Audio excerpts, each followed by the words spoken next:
Hello everyone, welcome to FT Guru and weekend SSC previous year special session.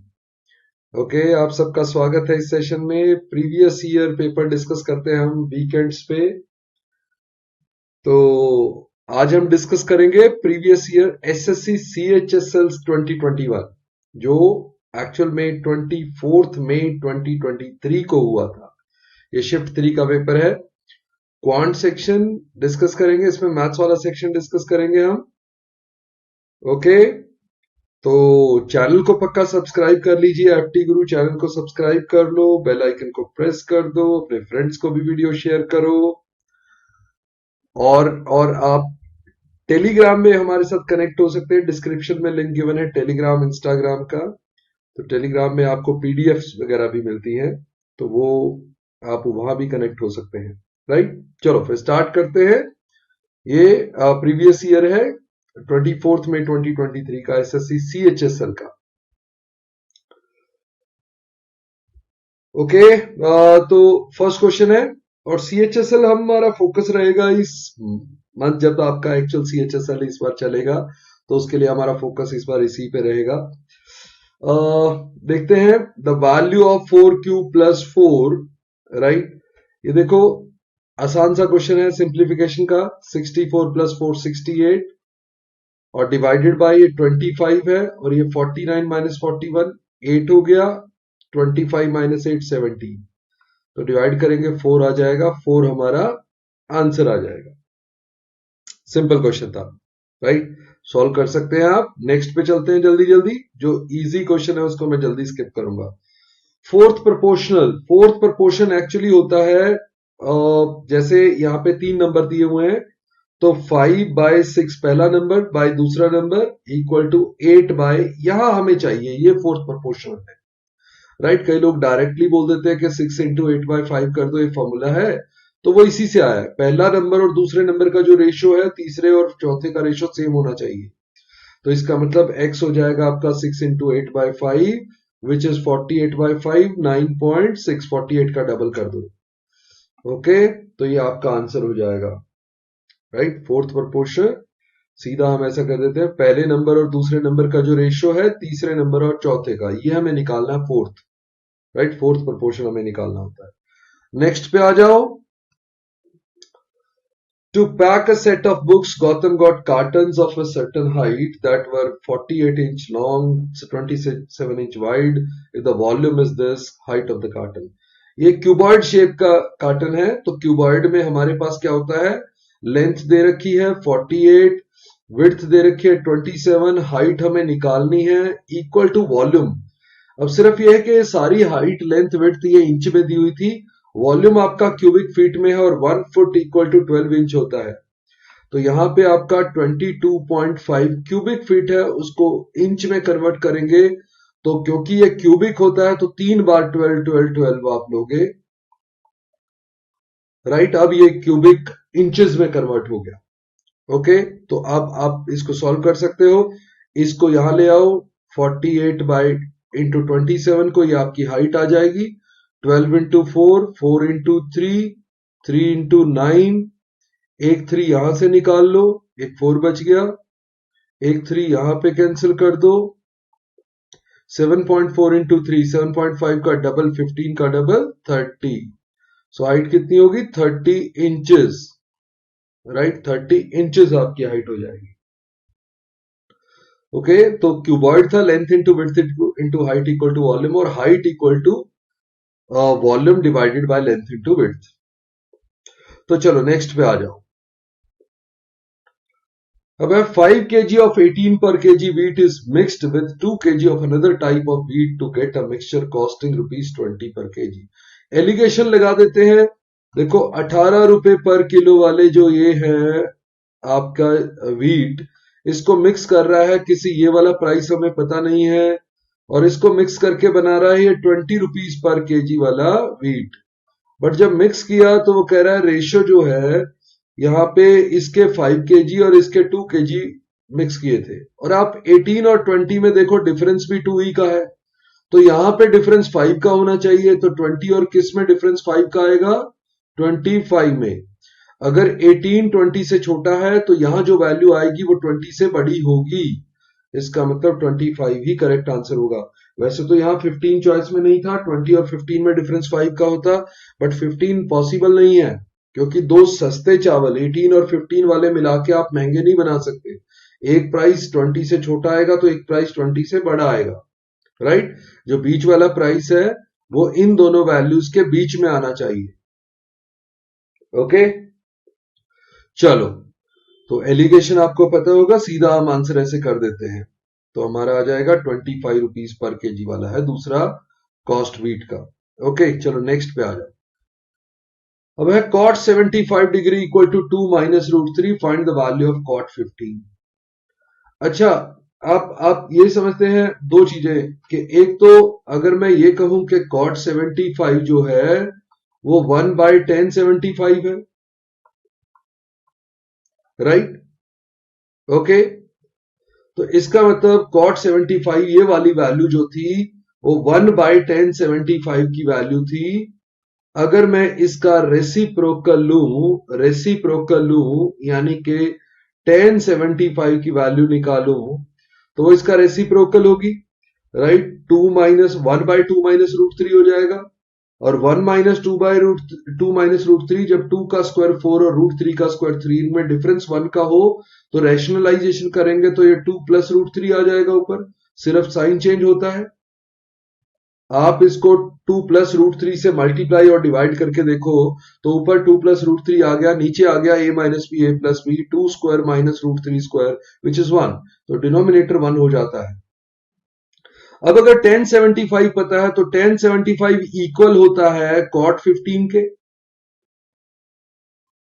क्योंकि 10 of 90 minus 15 है तो equal to cot 15, तो वो 2 plus root 3 जो value है वो 1075 की भी है और cot 15 की भी है, तो 2 प्लस रूट 3 ही आपकी वैल्यू आ जाएगी, राइट। ये सिर्फ वैसे ही मैं करके दिखा रहा हूं, अगर आपको नॉलेज होगी ये वाली तो आप सीधा आंसर कर देते कि cot 75 मतलब ये 1015 होगा, ऐसा भी सोच सकते थे, और 1015 का रिवर्स होगा cot 15, यानी कि इसका इनवर्स इसका रेसिप्रोकल आंसर होगा।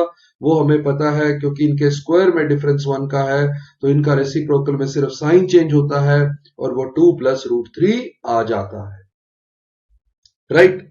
चलो नेक्स्ट पे आ जाओ। In a government scheme, if an electricity bill is paid before the due date, one get a reduction of 5% on the amount of the bill. By paying the bill before the due date, a person got a reduction of 20 rupees amount of the bill. तो ये value ये 5% है, तो किस bill की value ये 5% आएगा? तो किसका 5% है? 400 का 5%, क्योंकि इसका 10% 40 है, 5% 20 है, तो ये आपका आंसर हो जाएगा। या कह दो किसका 5%, 1/20 इक्वल टू 20, तो x जो बिल होगा वो 400 का होगा। 5/100 लिखने की बजाय मैंने 1/20 लिख दिया, राइट। ओके, बहुत आसान था ये क्वेश्चन, 5% दे रखा था, 100% बताना। A shopkeeper earns a profit of 12% on selling the book at 10% discount on the printed price. Ratio of cost to the printing price. देखो, उसने मार्क प्राइस पे 10% का, ये जो प्रिंटेड प्राइस है उस पे 10% का डिस्काउंट दिया, मतलब 90% पे बेचा, 90/100 लिख लो चाहे, तो ये क्या है? सेलिंग प्राइस है। वेयर एज ये भी बताया है कि कॉस्ट प्राइस पे उसे 12% का प्रॉफिट हुआ, तो 12% ऊपर उसने बेचा, तो ये भी सेलिंग प्राइस है, तो दोनों सेलिंग प्राइस इक्वल है, राइट। तो MP बाय CP जब मैं करूंगा, एक जीरो तो आपने हटा दी, तो यहां पे आ गया 112/90, और मैं इसको अगर 2 से कैंसिल कर दूं तो 56/45, तो कॉस्ट 45 है, मार्क प्राइस या प्रिंट प्राइस 56 है, उसने कॉस्ट पहले लेना है, रेशियो लेना है CP is to print price और मार्क प्राइस, तो CP आपका 45, मार्क प्राइस 56 आप ले सकते हैं, यानी कि ये रेशियो आपका आंसर होगा।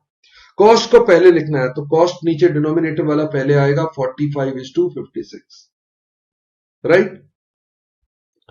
यहां था मार्क प्राइस पे आपने डिस्काउंट दिया 10% का, कॉस्ट पे आपने प्रॉफिट लिया 12% का, बट दोनों ही सेलिंग प्राइस आ रहा है। कॉस्ट में 12% बढ़ाया तो सेलिंग प्राइस, मार्क में 10% कम किया, मार्क प्रिंट प्राइस में 10% कम किया, डिस्काउंट दिया तो भी सेलिंग प्राइस, तो सेलिंग प्राइस इक्वेट कर दिया दोनों। ओके, चलो नेक्स्ट पे आ जाओ। A thief was spotted by a policeman from a distance of 225 metre. Okay, देखो एक सिनेरियो दिखाता हूं।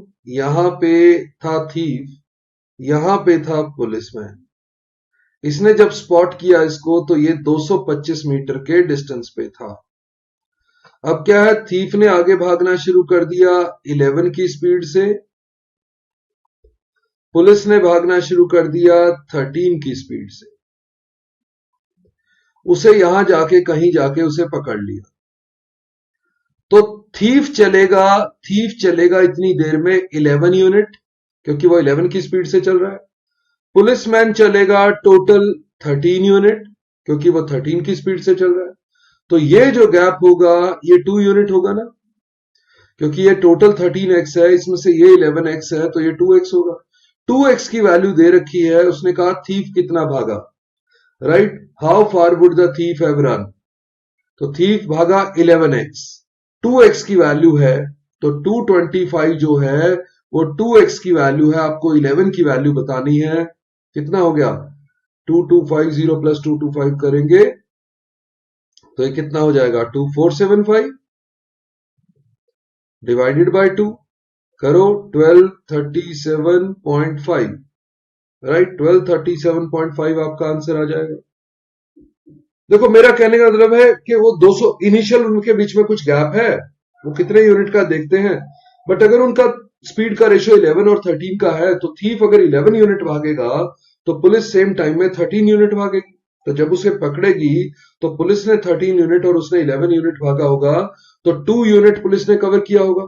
तो 2 यूनिट की वैल्यू 225 दे रखी है, 225 दे रखी है, तो 11 यूनिट का बताना है, क्योंकि थीफ कितना भागा वो बताना है, राइट। ओके, चलो एक बात ये भी थी कि थीफ तो 11 यूनिट ही भागेगा ना, राइट, तो जो थीफ का डिस्टेंस है वो 11 का मल्टीपल आएगा। तो ये भी देख सकते थे कि 11 का मल्टीपल कहां आ रहा है, जैसे 5 3 8 and 1 9 7 2 9, ये 11 का मल्टीपल है। 5 5 10 1 11 7 3 10, ये 11 का मल्टीपल ही नहीं है। 5 3 8 1 9 7 1 8, ये 11 का मल्टीपल ही नहीं है। 5 5 10 1 11 5 6 2 8, ये भी 11 का मल्टीपल नहीं है। आपको 11 का डिविजिबिलिटी रूल आता है, तो सिर्फ ए ऑप्शन था जो 11 का मल्टीपल बनता था, और थीफ जितना भी भागेगा वो 11 का मल्टीपल होगा, राइट। चलो नेक्स्ट पे आ जाओ। Which of the following is divisible by 3, 3 का डिविजिबिलिटी रूल। ओके, 3 9 3 4 5 9 7 2 9, ये सारे 3 के मल्टीपल बन गए, इसका मतलब ये 3 का मल्टीपल है। बाकी देखने की जरूरत ही नहीं है, डिविजिबल बाय 3, यानी कि सम ऑफ डिजिट 3 का डिविजिबल होना चाहिए। मैं उसको क्या करता हूं, जितने भी 3 के जो डिजिट 3 से डिवाइड होते हैं उनको अलग से छोड़ दो, 5 4 9 को भी छोड़ दो, 7 2 9 को भी छोड़ दो, इसका सारा ही कट गया, कुछ बचेगा ही नहीं, तो 3 से मल्टीपल है, राइट। इनको ऐड करोगे तो ये सारे 3 का मल्टीपल टोटल बना देंगे। चलो नेक्स्ट पे आ जाओ। At a certain rate of interest compounded annually, a sum amounts to 10890 in 2 years and 11979 in 3 years. देखिए जरा, देखो कंपाउंड इंटरेस्ट में क्या होता है, ये जो 2 साल से 3 साल के बीच में जो इंटरेस्ट मिलता है वो इस 2 साल वाली अमाउंट पे मिलता है। इसमें गैप देखो कितने का है, गैप है 9, 7 माइनस 9 8, तो यहां पे आ गया 8 8 माइनस 8 0, और 10 11 माइनस 10 1, तो इतने का इंटरेस्ट आ गया। यानी कि ये जो आफ्टर 2 ईयर, देखो ऐसा हुआ होगा, पहले आपका प्रिंसिपल कुछ रहा होगा P, आपका 1 साल के बाद वो X बन गया होगा, फिर 2 साल के बाद वो बन गया था 10890, अब 3 साल के बाद वो इतना बना है, यहां पे इंटरेस्ट मिला है 1089, विच इज 10%, 10% इंटरेस्ट मिला है इसका, राइट। इसको 10 डिवाइड बाय 10 करो तो यही आ रहा है। अगर 10% इंटरेस्ट था तो प्रिंसिपल में यहां भी 10% इंटरेस्ट मिला होगा और यहां भी 10% इंटरेस्ट मिला होगा, यानी कि प्रिंसिपल का पहले 10% इंटरेस्ट मिलेगा तो 11 बाय 10 हो जाएगा, 1 का इंक्रीज, या 110 बाय 10 कह लो, 10% इंक्रीज हो गया। फिर दोबारा से 110 बाय 10 होगा, तो ये 2 साल में अमाउंट आपका यहां पहुंच गया, राइट। ये मैं एक कैंसिल कर देता हूं, ये 11 से भी कैंसिल कर दो, 11 इंटू 9 99 99, फिर 11 से कैंसिल कर दो, तो यानी कि प्रिंसिपल जो है वो 9000 है, राइट। प्रिंसिपल 9000 है। आपको जो 2 ईयर के अमाउंट से 3 ईयर का अमाउंट बना, उसमें जो इंटरेस्ट मिला है वो सिर्फ 2 ईयर के अमाउंट का परसेंटेज देखना है कितना हो, या उनमें रेशियो देख लो, तो रेशियो 10:11 का आएगा, राइट। वैसे देखो तो डिफरेंस 1089, उसका 10% है, तो 10:11 अपने आप ही बन जाएगा। ओके, जब भी 10% इंटरेस्ट लेते हो तो 100 पे 10 का इंटरेस्ट मिलता है, 110 हो जाता है, तो इन दोनों का रेशियो 10:11 ही बनता है ना। तो जब भी 10% इंटरेस्ट होगा, तो ऐसे करके आप वापस, अब प्रिंसिपल का आपने 110% लिया, 1 साल बाद, 2 साल बाद फिर से 110%, तो वो जो नेट है 2 साल बाद की अमाउंट से इक्वेट करके मैंने प्रिंसिपल निकाल लिया, राइट। चलो नेक्स्ट पे आ जाओ। अब ये है what is the, okay, DI का आपका ग्राफ दिया हुआ है, what is the ratio of average production of company P in the period 2017 to 19। P क्या है, ब्लू वाला, 17 टू 19 मतलब ये वाली इनका एवरेज, ओके, और रेशियो पूछा है इनकी average to the average production of company Q. So company Q हो गई ये वाली, तो आप रेशियो लोगे तो 25 50 75 एंड 40 115 बाय 3 ये एवरेज आती, एवरेज की वजह से जरूरत नहीं होती रेशियो में, क्योंकि दोनों तरफ एवरेज लोगे, 35 एंड 40 75 एंड 50 125, तो जब एवरेज का रेशियो लोगे 3 का कोई रोल नहीं है, 5 से 23, 5 से 25, आपका रेशियो आ जाएगा 23 25 का। टोटल का रेशियो लेते हैं, एवरेज का रेशियो लेते हैं, सेम आता, क्योंकि total divided by 3, total divided by 3, दोनों तरफ बाय 3 करोगे कट जाएगा, तो टोटल का रेशियो ही एवरेज का रेशियो बनेगा, राइट। चलो नेक्स्ट क्वेश्चन पे आ जाओ। पाई चार्ट क्वेश्चन बहुत सिंपल सा लिखा हुआ है, the number of students who वोर येलो कलर ड्रेस, ये वाले 10%, किसका, 60, और ओ 60 का 10% बताना था सिर्फ, तो कितने हैं, 6, राइट। बहुत ही सिंपल हो गया, 10% लिखा हुआ है, 60 टोटल है, 60 का 10% आ गया, राइट। चलो नेक्स्ट पे आ जाओ। In a class there are 39 students and their average weight is 51. If we include the weight of the teacher, the average weight becomes 51.2. देखो वो कह रहा है weight of the teacher, teacher ने क्या किया होगा, वो जो पॉइंट वेट सबका 0.2 बना दिया, सबका 51 था पहले, एवरेज सबका इक्वल शेयर 51 था, 39 स्टूडेंट को टीचर ने 0.2 एक्स्ट्रा लेके आया, क्योंकि क्या है सबका 51 शेयर था पहले, अब 51.2 हो गया सबका शेयर, तो 0.2 सबके लिए टीचर लेके आया एक्स्ट्रा वेट, और अपने लिए भी 51.2 लेके आया, राइट। ओके, तो ये हमारे पास हो गया, अगर इस 0.2 को भी मैं इधर ले लेता तो ये 40 इंटू 0.2 हो जाता 8 एंड 51 59 हो जाता, तो 59 होना चाहिए टीचर का वेट। टीचर अपने लिए भी नई एवरेज लेके आएगा, और बाकियों का नई एवरेज बनाने के लिए कितना देना पड़ेगा वो भी टीचर लेके आएगा, राइट। तो सबका शेयर 51 था पहले इक्वल शेयर, अब 51.2 हो गया सबका, वो 0.2 लेके आया टीचर एक्स्ट्रा वेट, ताकि सब में डिस्ट्रीब्यूट हुआ, इक्वल शेयर अब 51.2 पे पहुंच गया, तो 0.2 सबके लिए 39 के लिए और अपने लिए 51.2, राइट। ओके, तो हमारे पास टोटल हो जाएगा 59 kg, तो टीचर का वेट 59 kg होना चाहिए। चलो नेक्स्ट पे आ जाओ। A sum of money becomes 3364 at the rate of 16% compounded annually for 2 years, right. 2 साल में, वैसे तो एक कंपाउंडेड वाले ना आप गेस भी कर लिया करो अप्रोक्सीमेट, जैसे अगर इतना अमाउंट बन रहा है 2 साल में, तो 16% देखो इंटरेस्ट मिलता कितना है, जब 2 साल में कंपाउंडिंग पे मिलता है, पहले साल 16 मिलेगा, दूसरा साल 16 और 16 का स्क्वायर बाय 100 इतना और मिलेगा, तो 2.56, यानी कि टोटल 34.56 इंटरेस्ट मिलेगा, इतना परसेंट।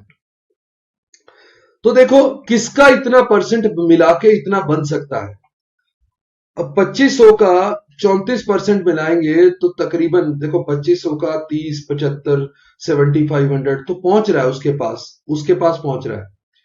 1800 का 40% भी कर लो, सपोज 40% भी कर लो, तो 720, तो भी 33 तो नहीं पहुंच सकता, तो ये तो पॉसिबल ही नहीं है। 3800 पहले ही बहुत ज्यादा है, इसका इंटरेस्ट लगाओगे तो कम कैसे हो जाएगा, राइट? क्योंकि मनी बतानी है जिसका इंटरेस्ट मिला के 3364 बने। और 2200 पे अगर मैं 34.56 इंटरेस्ट लगाऊंगा, इसका 30% हो जाएगा 660 और 5% हो जाएगा 110, मतलब इसको टोटल 770 इंटरेस्ट मिलेगा। तो वो तो नहीं बन सकता 3360, ये भी नहीं हो सकता, तो यही आंसर होगा, राइट? ओके, मेरा कहने का मतलब है कि वो जो इंटरेस्ट है 32 या 34% जितना बनता है, वो किसका पॉसिबल है, राइट? तो ओनली 2500 एक वैल्यू है इनमें से जिसका वो पॉसिबल था, जो उसके पास 3300 के पास पहुंच रहा है। अदरवाइज क्वेश्चन करने का तरीका होता है, देखो ये मैंने यहां लिखा है, एक्चुअली होता है कि जितना भी आप कोई भी परसेंटेज, लेट से A% इंटरेस्ट लेते हैं, तो 2 साल में जो टोटल कंपाउंड इंटरेस्ट मिलता है वो आपको वो 2A plus A square by 100 मिलता है, इतना परसेंट मिलता है टोटल इंटरेस्ट। तो वहीं वो लिखा था 32A हो गया था, और 16 स्क्वायर बाय 100 2.56, तो 34.56 इंटरेस्ट मिलता है, राइट? ये तो आइडिया वैसे देने के लिए। अदरवाइज इसको करने के लिए मैं कहता कि चलो सॉल्व करना था, तो हमें इसको करना चाहिए था कि कोई भी प्रिंसिपल हमारा निकलेगा, 16% का इंटरेस्ट निकलेगा, तो 16% 116 बाय 100 लिख सकते हो, या इसको कैंसिल करके 29 बाय 25, ये 1 साल हो गया, फिर 2 साल, और ये 3364। बट 29 को कैंसिल करके देखो, 29 इंटू 1 29, 4 6, 29 इंटू 1 174, तो 6 से ही जाता होगा, और 29 इंटू 4 116, तो यानी कि P आ गया 25 इंटू 4 100 इंटू 25 2500 पूरा। तो ये इस केस में अगर गैस नहीं करते तो ये प्रॉपर तरीका आपका उसको करने के लिए, और वैल्यू उसने सोची समझी दे रखी है 3364, जो आसानी से कैंसिल भी हो रही है, राइट? चलो फिर नेक्स्ट पे आ जाओ। अब है if the surface area of a sphere is 30, surface area of a sphere होता कितना है, 4 पाई आर स्क्वायर, ये दे रखा है 1386, राइट? मैं पाई को भी ले लेता हूं कि पाई क्या है 22/7, तो हम 11 से कैंसिल करते हैं, पहले 11 इंटू 1 2 8, 11 इंटू 2 6, 2 से कैंसिल कर देता हूं 63। अब देखो मेरे पास आर स्क्वायर क्या बना, ये है 63 7 इंटू 9, एक 7 यहां से ऊपर आ जाएगा और नीचे 4 आ जाएगा, क्योंकि ये 4 पाई आर स्क्वायर 4 था, नीचे चला गया, तो आर क्या बना, स्क्वायर 7 के 2 है, एक ले लो, 9 का 3 ले लो, और 4 का 2, यानी कि आर रेडियस है 21/2 विच इज 10.5, यही पूछा था उसने, राइट? आर को सॉल्व करना था, तो 10.5 4 pi R square 22/7 into 4 into R square equal to 1386, R निकालना था, सिंपल क्वेश्चन था, राइट? कैलकुलेशन अपने आप कर लो। ओके, चलो नेक्स्ट क्वेश्चन पे आ जाओ। If the numerator of a fraction is increased by 50% and denominator be diminished by 28%, okay, क्या कह रहा है, न्यूमिरेटर को 50% बढ़ा दिया, 150% करोगे 3/2 हो जाएगा, डिनोमिनेटर को 28% कम कर दिया, यानी कि 72% रह गया, 28% कम करोगे तो 72% रह जाएगा, ये वैल्यू दे रखी है 25/36, राइट? ये 72/100 इधर आ जाएगा, 36 से 2 कट गया, 25 250 से 2 कट गया, ये 2 इधर चला जाएगा, या इधर ही ले आओ वापस उसको भी, 3/2 को इधर जाके 2/4, 2/3, तो ये हो गया आपका 1/3। तो 1/3 एक ऐसा फ्रैक्शन है जिसको न्यूमिरेटर को अगर 50% बढ़ाओ, डिनोमिनेटर को 28% कम करो, तो आपकी वैल्यू 25/36 बन जाएगी। आप करके देख सकते हो, राइट? ओके, तो चलो नेक्स्ट पे आ जाओ। अब ये आप अगर ध्यान देते तो ये लिखा हुआ था a प्लस बी का होल स्क्वायर -4ab। इसका मतलब ये जो होता है a square plus B square plus 2ab और -4ab हो गया, तो ये -2ab बन गया ना, तो इसका मतलब ये a माइनस बी का होल स्क्वायर बन गया। तो हमें बताना था 957 माइनस 932 का होल स्क्वायर, यानी कि 25 का square, which is 625, right? Okay, कई बार लोग कहते हैं कि ये एक आधा, कई लोग उसका भी यूनिट डिजिट का भी यूज करते हैं कि देखो 7 और 2 9 था, 9 के स्क्वायर में डिजिट आता लास्ट में 1, और यहां पे 4 इंटू 7 8, 8 इंटू 2 लास्ट में डिजिट आता 6। जब माइनस करते anything ending in 1 minus anything ending in 6, subtract करते, यहां से बोरो करते, 11 माइनस 6 5 करते, मतलब मेरे आंसर का लास्ट डिजिट 5 चाहिए था। एक ही ऑप्शन था जिसमें 5 था, वो भी कर सकते थे, बट ये आसान था, a प्लस बी का whole square -4ab a minus B का होल स्क्वायर होता है। चलो नेक्स्ट पे आ जाओ। सरफेस एरिया दे रखा है, वॉल्यूम बताना है। सरफेस एरिया होता है 4 पाई आर स्क्वायर, ये दे रखा है 64 पाई, पाई कैंसिल हो गया, 4 से 16 आ गया, तो आर आ गया आपका 4। अब मुझे बताना वॉल्यूम, वॉल्यूम होता है 4/3 पाई आर, आर मुझे पता है क्यू, तो ये हो गया 64 into 4 256/3 pi, which is this. D option आपका करेक्ट आंसर हो गया। वॉल्यूम आपका होता है, देखो सरफेस एरिया होता है स्फीयर का, मैं स्फीयर की बात कर रहा हूं, तो सरफेस एरिया होता है 4 पाई आर स्क्वायर, और वॉल्यूम होता है 4/3 पाई आर क्यूब, राइट? ओके, चलो फिर नेक्स्ट क्वेश्चन पे। On reducing the mark price of his good by 28, a shopkeeper gains 20%. उसको 20% का प्रॉफिट हो रहा है। If the cost price of the article be 560 and it sold at the marked price, वो less ना करे, ये 28 रुपए कम किए थे वो ना लेस करे, तो ये 28 रुपए भी प्रॉफिट में जुड़ जाएगा।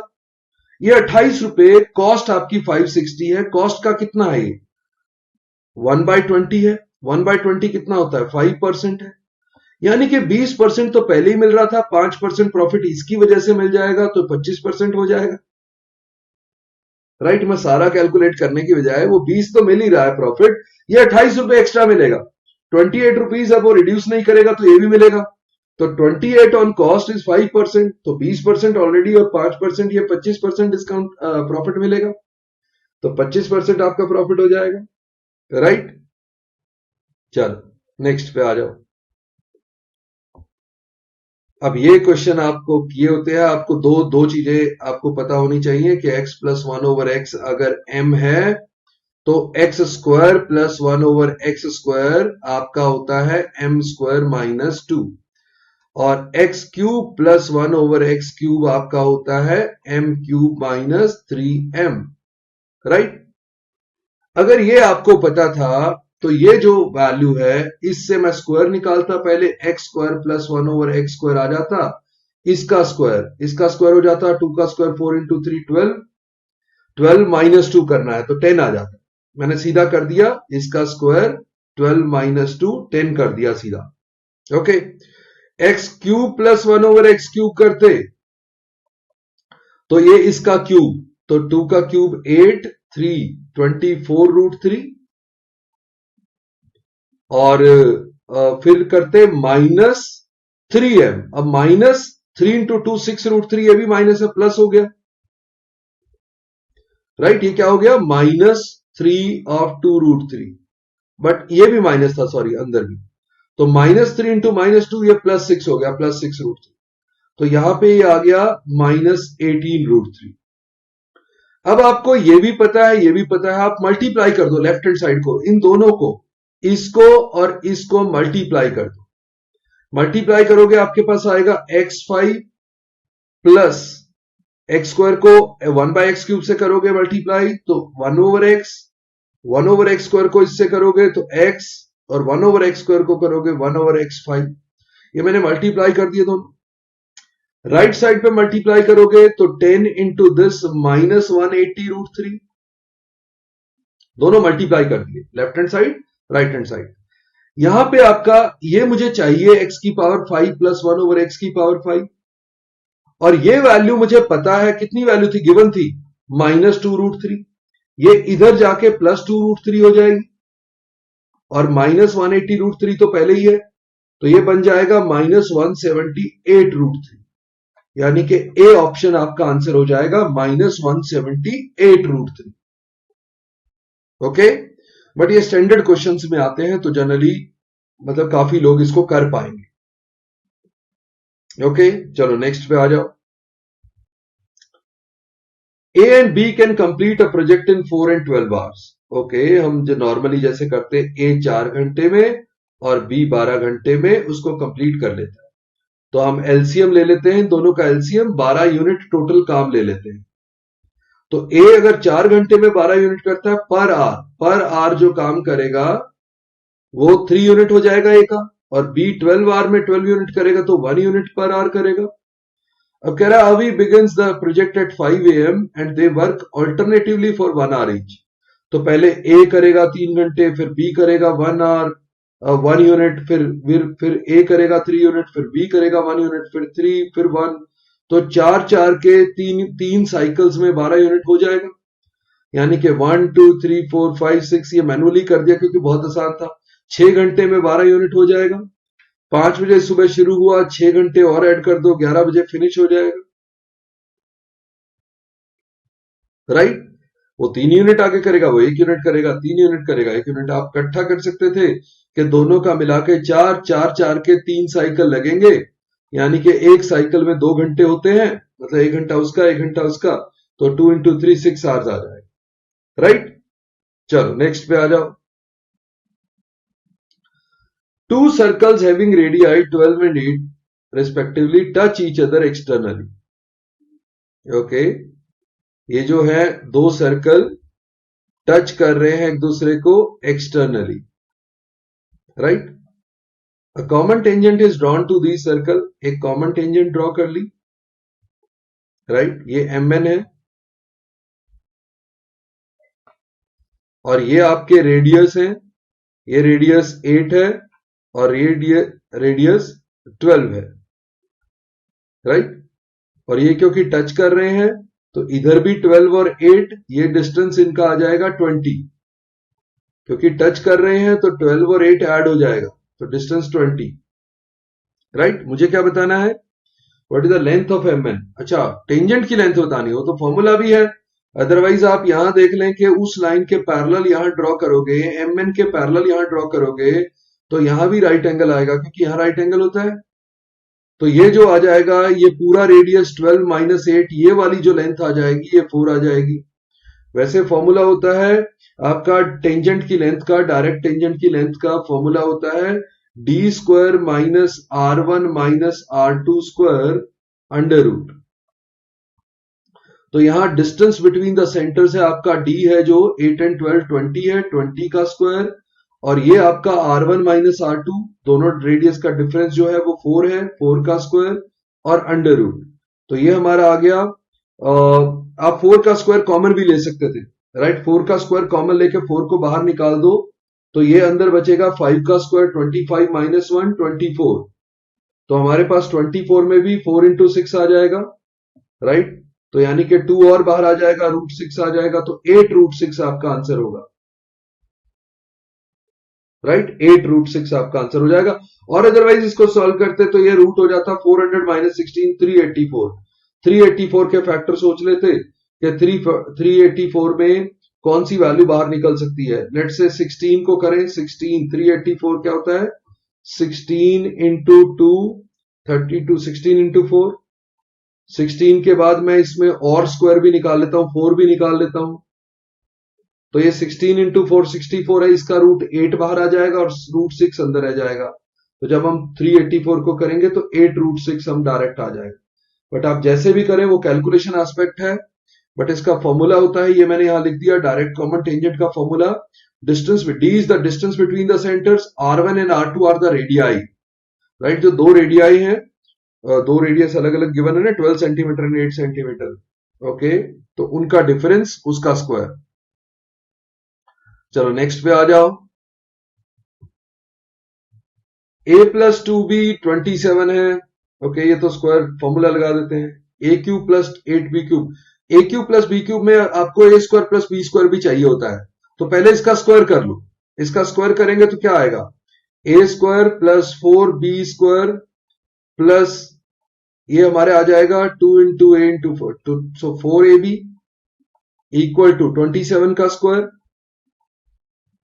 यानी कि a square plus 4b square की जो वैल्यू आएगी वो 729 माइनस 4ab आएगी। ये क्यों ली है मैंने वैल्यू, देखो अब इसका अगर मैं क्यूब करूं, जो ये वैल्यू है a cube plus b cube, या तो इस तरह से सोच लो, या फिर ऐसे भी सोच सकते हो कि a प्लस बी का होल क्यूब भी सोच सकते हो, क्योंकि दोनों में ही आ जाएगा 2ab, तो राइट, होल क्यूब सोच लो कि a प्लस 2b का whole cube equal to a cube plus b cube plus 3ab और a प्लस b। अब देखो ये जो होल क्यूब है, अच्छा इसमें ए स्क्वायर चाहिए ही नहीं था, राइट, वो हमने शायद वैसे ही निकाला, उसकी जरूरत ही नहीं थी। एक बार यहां पे चेक कर लेते हैं, ओके, तो यहां पे a प्लस 2b का होल क्यूब यानी कि 27 का क्यूब, अब 27 का क्यूब आ गया यहां सपोज, राइट, मुझे 27 का क्यूब पता है, हमने ऐसे याद किया था ना 27 का क्यूब के 1983 में इंडिया ने वर्ल्ड कप जीता था, और वर्ल्ड कप में कपिल देव ने सिक्सेस लगाए थे, तो 1983 कपिल देव कैप्टन था ना, तो ये इसका क्यूब होता है। चलो वो हम देख लेंगे, but A cube plus 2 cube, ये जो है ए क्यूब प्लस 8b क्यूब, ये हमें पहले ही पता है 5427 गिवन है, और 3 इंटू 2ab, ये 2ab हमें निकालना है, सॉल्व करना है, इसको मैं एक्स ले लेता हूं, राइट, ये हमें सॉल्व करना है, ओके, 2ab, और a प्लस 2b 27 है, अब 27 कॉमन कैंसिल कर दूं, 27 यहां से कर दूं, 27 इंटू 201, और एक 27 कैंसिल हो जाएगा 27 का स्क्वायर, राइट, शायद 3 भी कैंसिल हो जाए, 3 कैंसिल किया, 3 इंटू 6 7, और यहां पे 3 इंटू ये 27 इंटू यहां एक 3 कैंसिल हो जाएगा, मतलब 9 इंटू 27 बच जाएगा। तो मेरा जो x है वो आएगा 9 इंटू 27 माइनस 67, तो ये होता है 9 इंटू 27 कितना हो जाता है, मैं इसको ओके 27 270 में से 9 निकाल दो, 243, एक्चुअली ये 3 की पावर थी, माइनस 67 इक्वल टू एक्स, 43 हमने पहले ही निकाल दिया, राइट, 43 इसमें से निकाल दिया, तो बचा कितना, 24 और माइनस करना है, तो 176 आपका आंसर आ गया, राइट। तो इसकी जरूरत नहीं थी, इसकी जरूरत नहीं थी आपको, आप सिर्फ a cube plus b cube से चल सकते थे, एक a प्लस 2b के होल क्यूब से चल सकते थे, उससे आंसर आ जाता, राइट, वो स्क्वायर वाला काम भी कर सकते थे, बट उसमें मैं a cube plus b cube का जो फॉर्मूला है a plus B into A square plus B square minus 2ab, वो वाला माइनस ab, वो वाला फॉर्मूला मैं बात कर रहा था, बट वो हम नहीं यूज करेंगे, ऐसे ही कर देंगे, ये आसान है, ओके।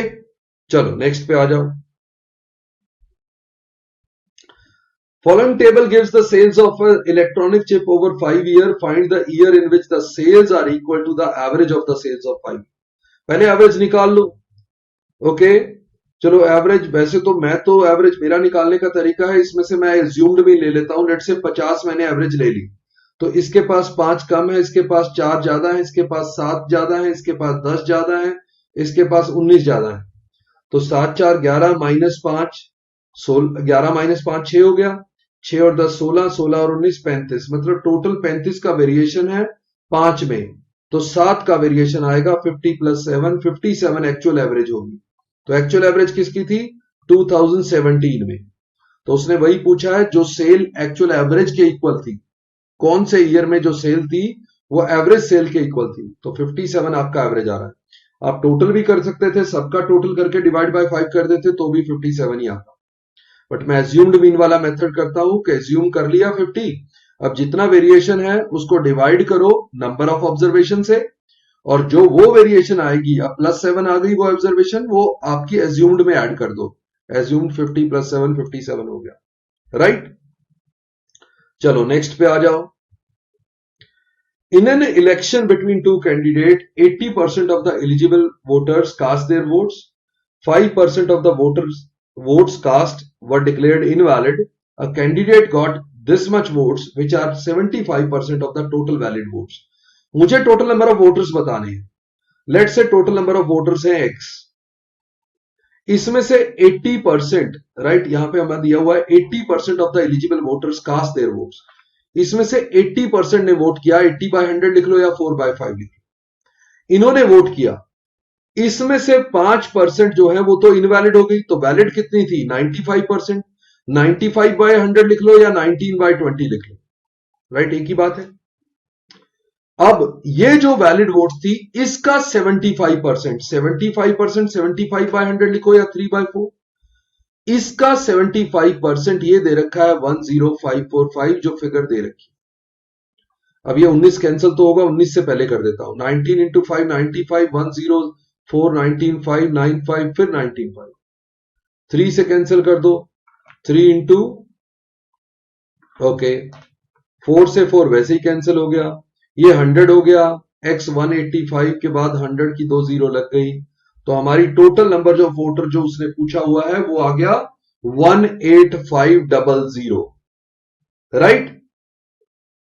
ओके, थोड़ा कैलकुलेशंस पे आप फोकस रखेंगे, कैलकुलेशन को थोड़ा ध्यान से करेंगे, और जितना परसेंटेज चेंज वगैरह की प्रैक्टिस करते हैं उतना ज्यादा अच्छा रहता है। Averages, percentages, ratio, basic concept होते हैं। ओके, तो ये हमारा आज का लास्ट क्वेश्चन था। See you in the next session, और सेशन अच्छा लगे शेयर किया करो अपने फ्रेंड्स के साथ। एफटी गुरु चैनल को सब्सक्राइब कर लो, बेल आइकन को प्रेस कर दो। टेलीग्राम और इंस्टाग्राम पे भी आप कनेक्ट हो सकते हो, डिस्क्रिप्शन में लिंक गिवन है। So see you in the next session, bye bye, नमस्ते, जय हिंद।